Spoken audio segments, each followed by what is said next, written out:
Berawal dari yang tidak naik kelas ya, tidak naik kelas di kelas 10 disebabkan karena 7 nilai mata pelajaran itu tidak tuntas.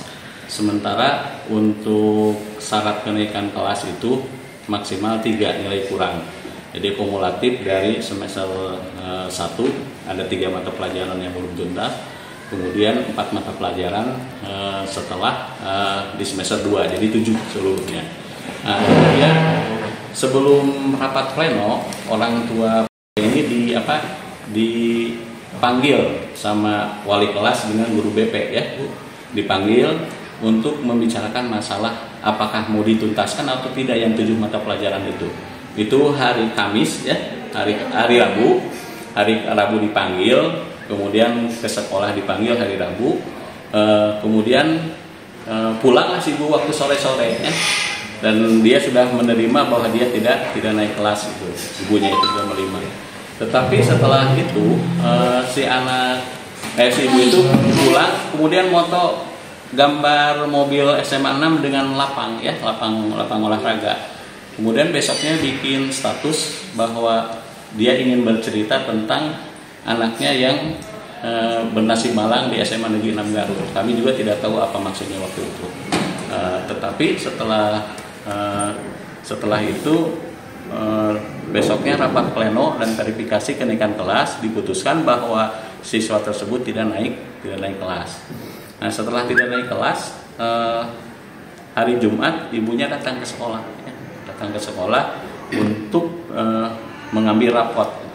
Kami masih mengatakan bahwa silakan ibu mau meneruskan siswa itu berlanjut di sini di kelas 10 karena tidak naik, atau mau pindah dengan istilahnya silakan bisa jadi kelas 11 di sekolah lain, tapi kalau di sini tetap di kelas 10 gitu. Tetapi malamnya dia bikin status IG yang tadi ya. Kemudian malamnya lagi, malam Sabtunya ada juga IG yang mengatakan bahwa SMA Negeri 6 itu memaksa pindah anaknya dari SMA 6 untuk keluar dari SMA 6. Padahal kami tidak berkata seperti itu. Kemudian di akhirnya juga muncul ada pembulian dan lain sebagainya ya. Pembulian sebenarnya di SMA 6 tidak ada pembulian seperti itu. Malah sebagai saksi ini ketua kelas, ini juga temannya, itu tidak ada pembulian di SMA 6. Bisa nanti dibuktikan dengan data-data yang lengkap lah di SMA 6. Pembulian itu tidak ada. Kemudian katanya anaknya dikeroyok juga di IG itu pun tidak ada, malahan dipisahkan. Ini kata teman sekelasnya, ketua kelas, dipisahkan supaya tidak berkelahi dengan anak yang lain, dan itu langsung ditangani oleh BP dan BK, terus oleh wali kelas. Sudah ditangani dan beres itu semua. Munculnya kata pembulian itu setelah anak itu tidak naik. Itu sebenarnya kronologis kenapa mengatakan bahwa SMA 6 itu ada pembulian. Informasinya pernah difasilitasi oleh wakil bupati. Iya, setelah itu kejadiannya kan karena IG pertama itu ingin bercerita tentang nasib malang anakku di SMA 6, Ibu Putri langsung nge-WA ke saya ya, ke kepala sekolah. Saya jelaskan seperti tadi kronologisnya ke Ibu Putri ya. Kata Ibu Putri silakan, katanya nanti saya update beritanya, nanti akan ada updatean untuk dibahas ke kami gitu.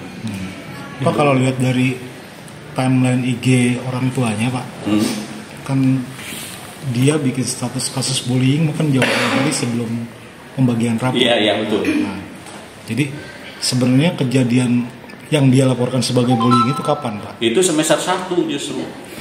Semester 1 yang tadi katanya dikeroyok, dan ini ada bukti-bukti dari temannya bahwa itu tidak ada pembulian. Kemudian mengatakan bahwa anaknya itu dikucilkan dan lain sebagainya, itu tidak ada juga. Buktinya nanti ada untuk diskusi dan lain, ada video, ada fotonya mana di sekolah bahwa anak itu tidak dikucilkan di kami gitu. Terus kesehariannya di mana Pak? Kesehariannya sekolahnya rajin gitu. Sekolahnya rajin, dia itu memang hadir 2 hari ya Bu. Absennya berapa hari itu?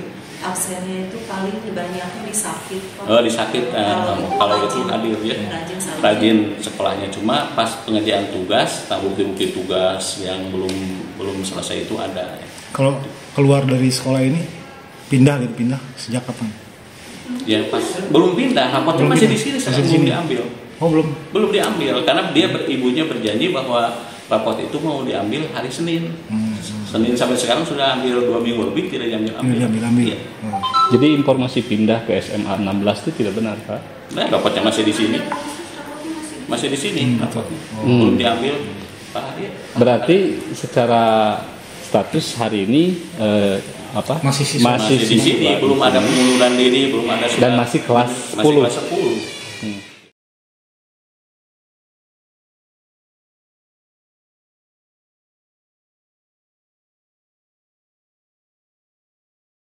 Seorang anak SMA kelas 10 berinisial P usia 16 tahun di Kabupaten Garut, Jawa Barat, ditemukan tak bernyawa di rumahnya sendiri dalam kondisi tak wajar pada Senin tanggal 14 Juli tahun 2025 subuh.